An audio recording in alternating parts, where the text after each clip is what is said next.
Hola, namaste, bonjour, hola, hola, merhaba, hello, annyeonghaseyo, merhaba. I'm excited and a little bit worried because today is my first day of leading an English summer camp. I'm leaving home in 10 minutes and going to the camp. I'm an English teacher. This is my part-time job. I work with the children and elementary level. I'm going to document my 2 following weeks in order to tell you the details. Let's do it!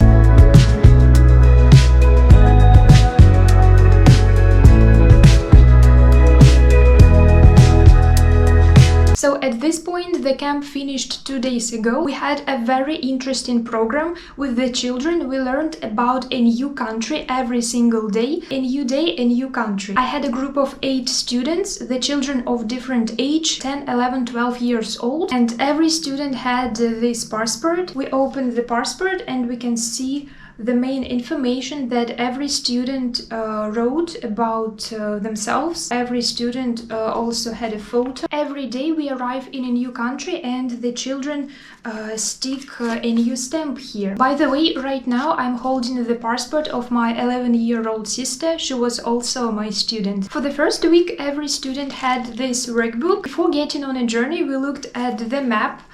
We revised the continents. I told my students color Eurasia green, and so they colored Eurasia green. Then I told color Africa orange, and they colored Africa orange. The children packed their own luggages. They had different objects and they chose what they would take with them. We played a couple of games to remember this vocabulary. The children can't study effectively without playing games. During the camp we had a lot of games and a lot of creative tasks. Although it's an English summer camp, we mostly spoke Russian. We should understand that it is an elementary level. If a teacher speaks English only and the children don't understand the teacher, so what's the point? The main purpose of the camp was the joy, so the children should enjoy the camp, and in addition to it, as the teachers, we also want them to remember the new vocabulary, to get to know something new about the countries, and if we achieve this goal, this is the ideal situation. The first country we learned about was Peru. That is why I put on this wonderful t-shirt, which is maybe a little bit similar to the Peruvian style of clothes. First of all, we learned the main information about a new country. I tell my students, we have arrived in Peru. What language do the people speak in Peru? The children say their predictions, and then I say the people in Peru speak Spanish. We greet each other by saying hola. I write down the capital on the board. We look at the map and figure out the location of the country. We look at the flag, and here the children stick the flag, color it, and write down the capital. We always learned the sites, the famous places in Peru: Machu Picchu, the Amazon rainforest, the Rainbow Mountain, and specific vocabulary. In Peru we had the plants and animals of the Amazon rainforest, butterfly, parrot, snake, banana, mango, sloth, and so on. Here the children colored the mountains. We revised the numbers. Every day we had a snack. In Peru we ate picarones. As far as I remember, the children enjoyed it. The active tasks we had in Peru, one of them was an experiment with Skittles and water. The second experiment, so before it, we learned about the Lake Titicaca and its floating islands. We had a list of objects: banana, apple, ruler, pencil, glue, and so on. We had a special bowl where we could see if the object sinks or floats. I was so tired at the end of the first day. The director of this language studio gave me the whole program for the camp with all the tasks, activities, so I didn't have to come up with anything new, but I had to learn a lot about every country. I enjoyed sharing the facts. For example, one fact about Peru. Peru is considered to be the first country that grew potato. My time was limited and I had to learn a lot.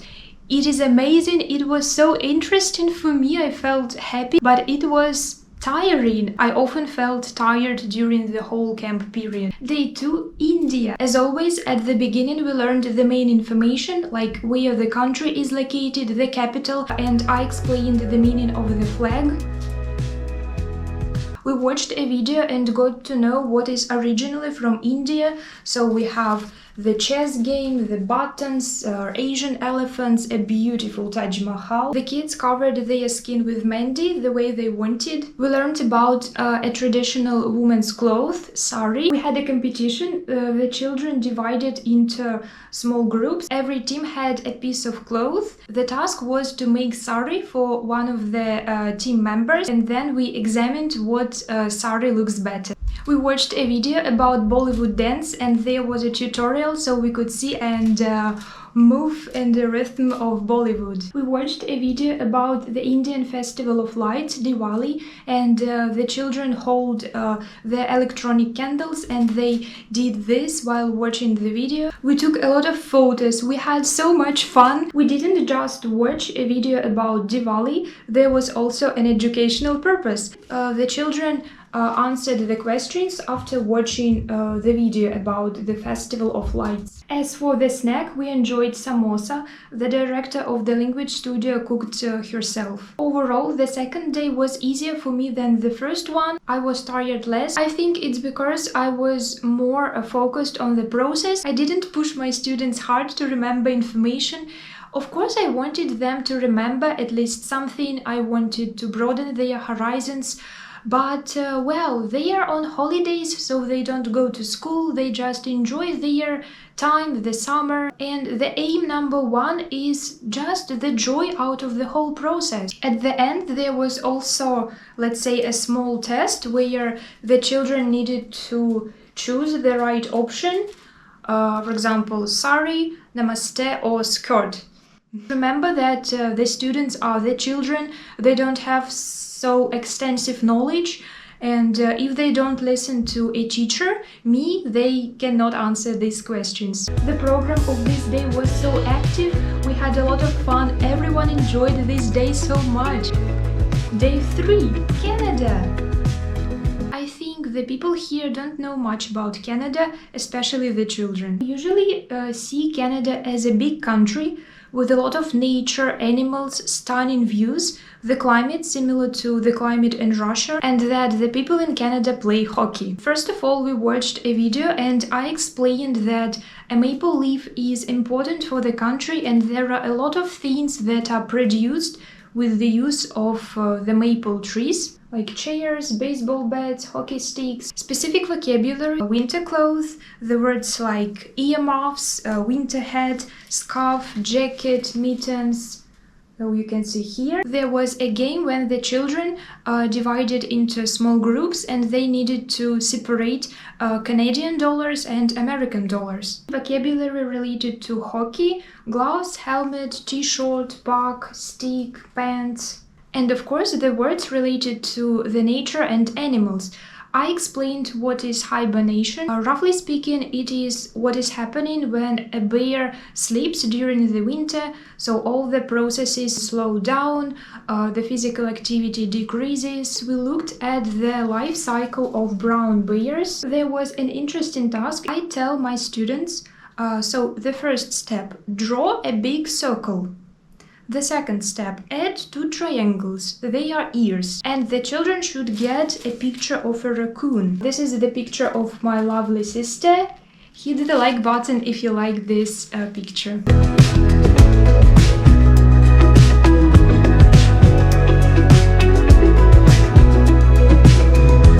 I've just realized that we indeed had a lot of vocabulary in Canada. I haven't told about it earlier, but every day we went for a walk twice.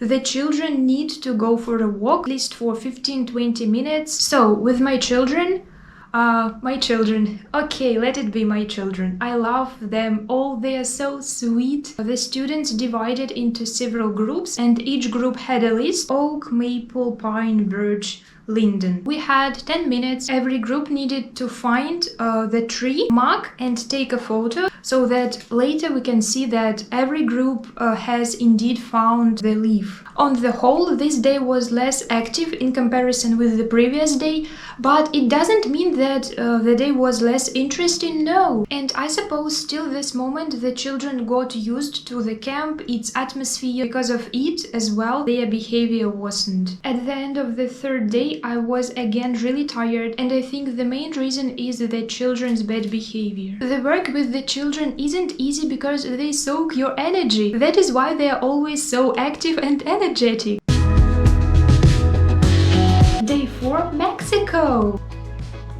Again, at the beginning we watched a video and the students ticked what is originally from Mexico and what we can see in this amazing country. So, what do we have here? Volcanoes, ancient pyramids, popcorn, chocolate, sombrero.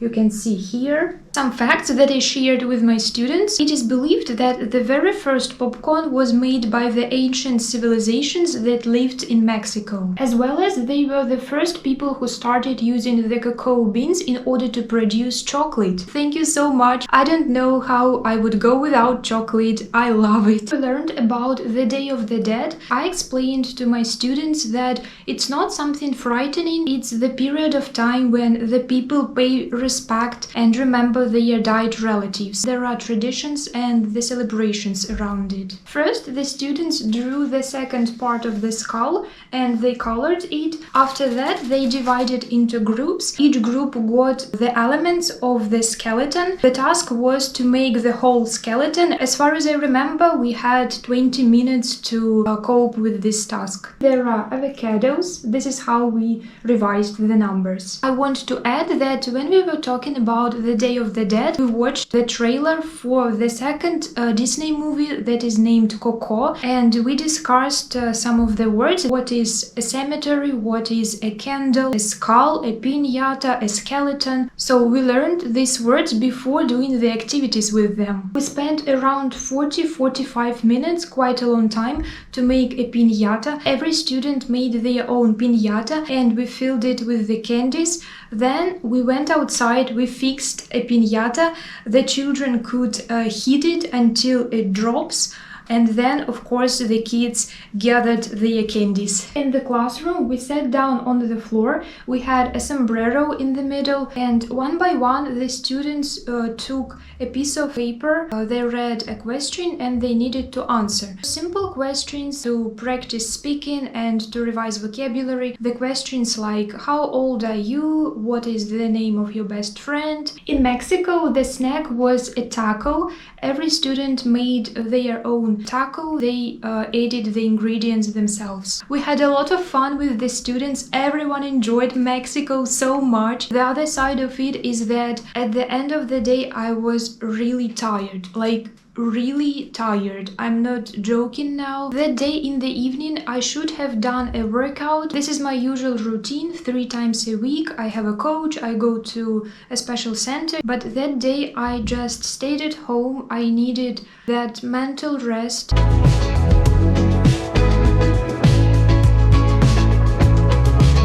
Day 5, Brazil. We watched a video to get to know more about Brazil, and after watching, the students needed to answer 7 questions. So tick yes or no. The questions are, for example, can you see the snow in Brazil? Is there a desert in Brazil? My favorite one is, do people speak Russian in Brazil? So obviously, no, the people in Brazil speak Portuguese. The Amazon rainforest is located in Brazil, of course, as well. So in Peru, we learned the animals and plants, and here in Brazil, we revised these words. We watched a funny video about one animal, a sloth. The children needed to count how many animals look left and right. We know the legendary football players from Brazil, Pelé, Ronaldinho, Neymar, and the others. So of course with the students we discussed football.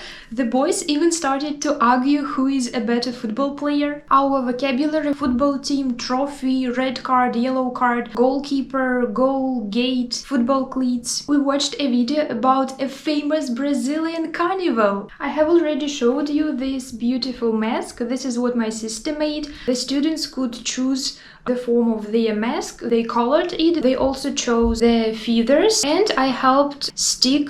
In my Telegram channel you can find the funny photos of me that my students have taken. For example, this one. Join my Telegram channel and let's carry on the journey. The snack. What do you think it was? The children made coffee themselves, they added milk and everything. It was a nice experience for them. And they ate Brazilian traditional cheese buns named pão de queijo. It is how we say it in Russian. The children enjoyed these cheese buns and my sister enjoyed them a lot. I decided I want my brother and my parents to taste pão de queijo as well. So I found it on the internet. I ordered the special bacon mixture. Here is a flag of Brazil. So I'm going to cook it. I will tell about this experience in my Telegram channel. One more task. The children had 9 numbers and pieces of paper with the written forms of the numbers. They needed to match, then turn and stick in order to get this picture, a cup of coffee. My overall impression, of course, I enjoyed spending the day in Brazil. It felt easier for me. I felt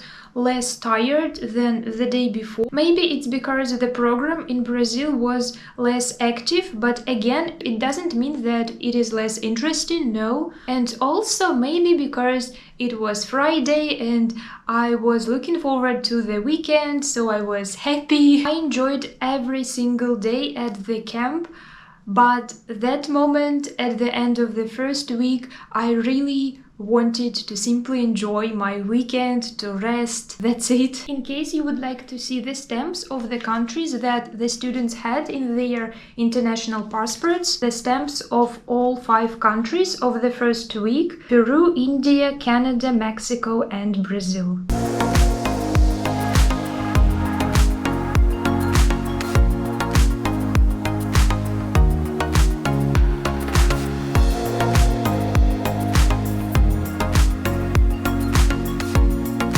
Day 6, Turkey. During the second week, every day we had a new workbook. In Turkey, our workbook was in the form of the mosque. The sites we talked about: Hagia Sophia, Blue Mosque, Istiklal Street, Topkapi Palace, Galata Tower, Galata Bridge, Spice Bazaar, Grand Bazaar. So these are the famous places in Istanbul. I didn't go into in-depth details, but anyway, I should tell the basic information, what the site is about, what the tourist can experience.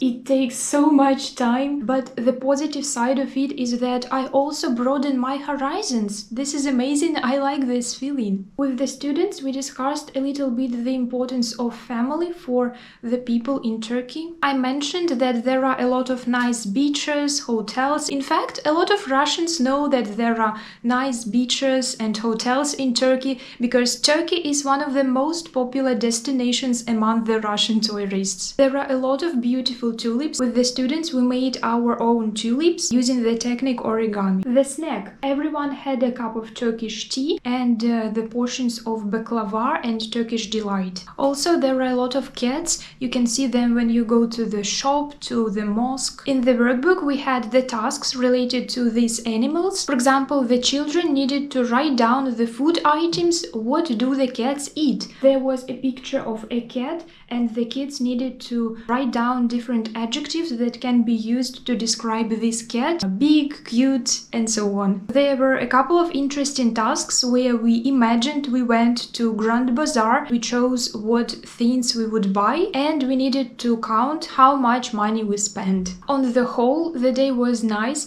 I enjoyed this atmosphere of Turkey, and I think the kids also enjoyed it. I didn't feel so tired at the end of the day, maybe because I have just had a weekend.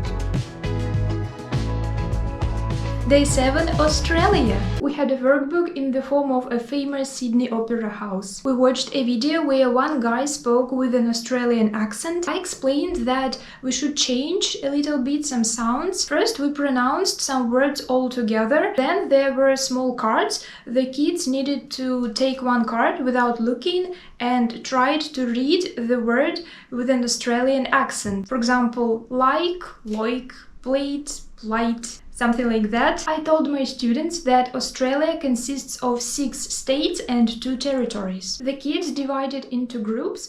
Each group had a map of Australia and different parts, so they needed to complete the puzzle. We had small pieces of paper with the capitals. The task was to listen to me and match the capital and its territory or a state. For example, South Australia, Adelaide, and the children match. Then I say Victoria, Melbourne. Australian Capital Territory, Canberra. We watched a very beautiful video with the sights and famous places of Australia, and as we watched, I shared the main information: Uluru Rock, Blue Mountains National Park, the Sydney Harbour Bridge, Bondi Beach, the Great Ocean Road, the Sydney Opera House, of course, the Great Barrier Reef. Our vocabulary for today: animals of Australia. There are a lot of different species of animals, including the unique ones. We played games to remember vocabulary. One of the games was a memory game where there are a lot of cards with the pictures, and the students one by one open 2 cards until they find a pair, and when you find a pair you take it. An important aspect of it is that when you see a picture, you need to name this animal in English. As for the snack, the students made fairy bread for themselves. They enjoyed it. At the seaside, we learned and revised some vocabulary: dive, shells, take photos, swim, surf, sunbathe, sandcastle. We played crocodile game. The kids needed to show one word. For example, the easiest one, I think, to swim. One student shows this word and the rest of the students needed to guess. Historically, the people in Australia used boomerangs for hunting. We got to know a little bit more about the symbols on the boomerangs. The children had a picture of a boomerang and they needed to draw different symbols the way they wanted. The students' behavior was awful. It seemed to me that till this moment of the camp they just tired, they didn't want anything, no tasks, no information. I'm a beginner teacher and I think especially beginner teachers will understand me now. It is so hard when you explain something to your students and they don't listen to you. You feel this atmosphere. I spent at least a couple of hours the previous night in order to learn the main information about the sights of Australia, to revise the names of the animals. Then you share this information with your students. You have just talked about something and you ask about it. You look at your students, you wait for the answer, and you can see everyone is just looking around. They don't look at you, they don't listen to you. It is hard. On the other hand, I can understand it. They are children, they are on holidays. They don't really care what animals can be seen in Australia or what is the capital of Queensland, for example. And of course, the children cannot remember so much information at once. It is completely normal.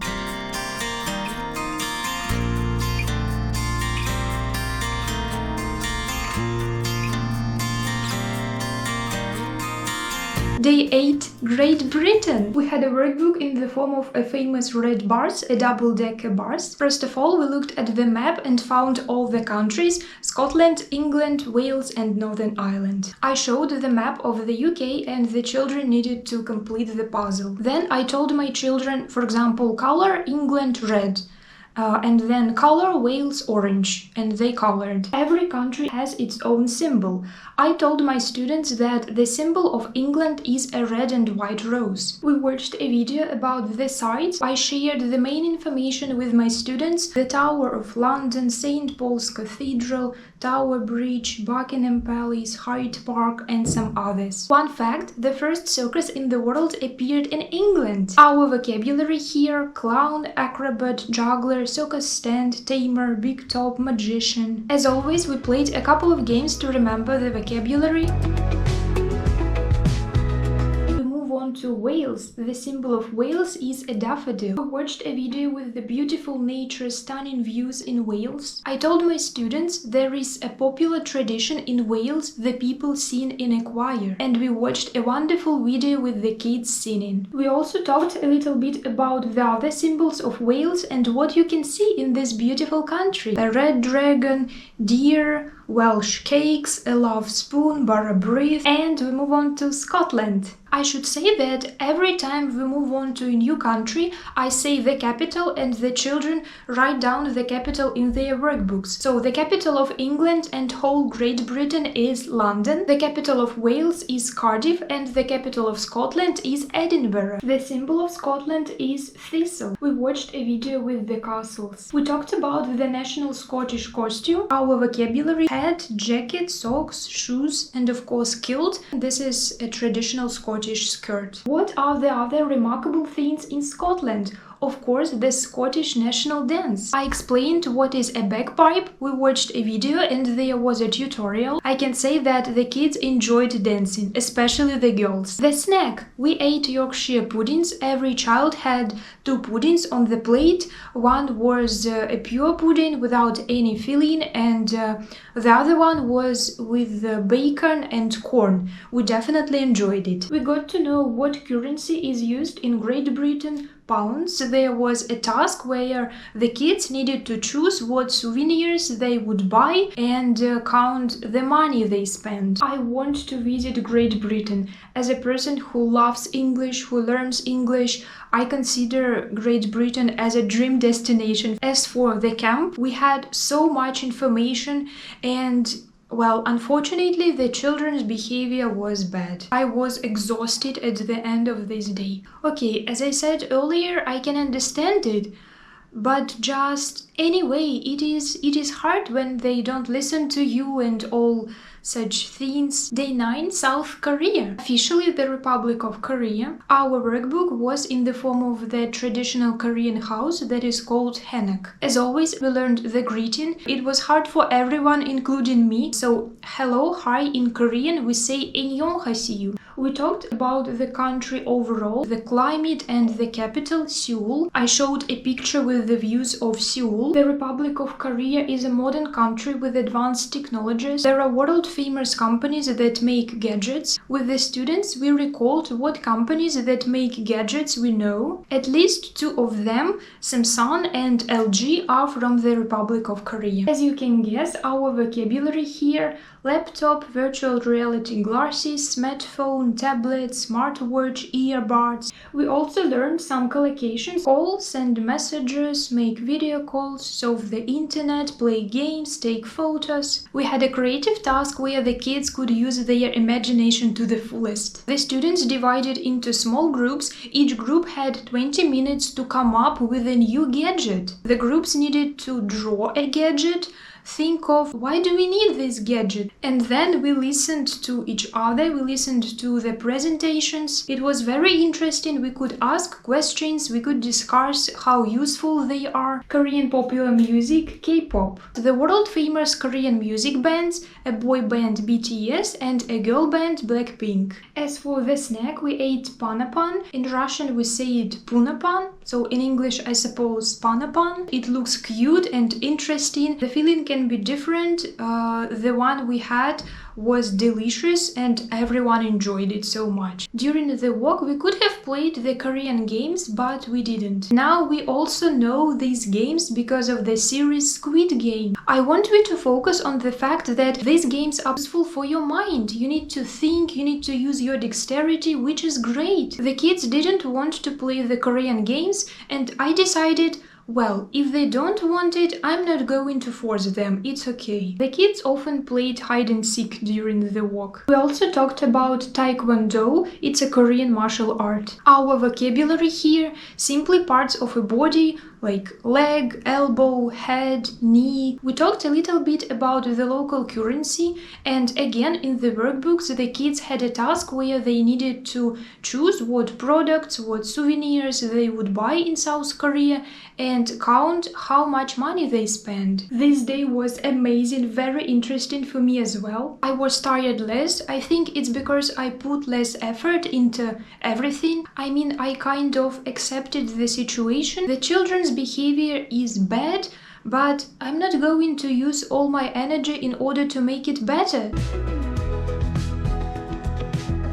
Day 10, the United Arab Emirates. Our workbook is in the form of a famous hotel in Dubai, Burj Al Arab. First of all, I told my students that there are 7 emirates in the country and they are ruled by 7 sheikhs. We got to know a little bit more about the Arabic language. I explained that the people read from right to left. We even practiced reading. We had small pieces of paper with the English sentences. One by one, every student took one piece of paper and read the English sentence from right to left. For some students it was really hard and I of course helped them. We watched a video to know more about the traditional clothes of the men and the women. We had the pictures of clothes and the written forms of the words, and while watching the video we needed to match kandura, gutra, abaya, niqab, agal and the other elements of clothes. I told my students that there are a lot of date palms, and in Dubai there are artificial islands in the form of palm trees. We of course watched a video to see these incredible islands. The most popular city in the United Arab Emirates is Dubai. We watched a video with the sites and talked about Burj Al Arab, Dubai fountains, Burj Khalifa, the tallest building in the world, Dubai Frame, the Museum of the Future. I showed several flashcards with the views and the rooms inside the luxury hotel Burj Al Arab. So our vocabulary here, the parts of a house and the furniture. Yummy snack. We had hummus and the cucumber and carrot sticks. I personally like hummus, but as for the children, not everyone enjoyed it. I think maybe hummus isn't really for the children. They don't really like the taste. And we had Dubai chocolate. That has become so popular here, like really popular because of the social media. I enjoyed it so much, the children enjoyed it so much. Crunchy, very thin feeling. I just love chocolate so much. We talked about the kinds of sport that are popular in the United Arab Emirates. Our vocabulary: football, cricket, tennis, golf, car races, camel races, falconry. It was amazing. We enjoyed this day. I wouldn't say I was really tired at the end. I perfectly understood this is the last day of me working at the camp. I want to enjoy this experience to the fullest. We played a couple of games to check what the kids remember about all 10 countries that we learned about at the camp. So the main information, the capital, the language, the colors of the flag, the sites. Привет! We are back in Russia and I simply put on this neutral white t-shirt. Let me share some of my thoughts and conclusions. It took me so much time and effort to get ready for every single day of the camp, but eventually I think for me it paid off. It wasn't only the work that I got money for, but also it was my self-development. It is amazing to learn about the new places that you have never visited yourself. Well, among all 10 countries, the 2 countries that I have visited myself in reality are Turkey and the United Arab Emirates. One more thought that popped up in my head: I consider traveling as a very decent aim. This is the thing I strive for. I realized that our world is so huge and diverse. When we stay in our home country, home city, we see only a tiny part of it. That is why traveling is a decent aim. We want to make our life as interesting as it's possible, right? I understood that when the camp finished, I became more confident. It is about this feeling of having power. I tell something to do and the students do it. I can control the process. I'm with the kids during the walk. You can imagine that the kids don't just sit still during the walk, they can run everywhere. It is about the responsibility for them. Leading the English summer camp is more than just giving English lessons. it is more complex. I'm happy I have got this experience. I would like to add that if we consider the whole big program where the children are taught English, where they learn specifically about different countries, these 10 countries are the second part of the program. And as for the first part, I didn't work there. The children learn about the countries in Europe and the United States of America. Пока-пока! Bye!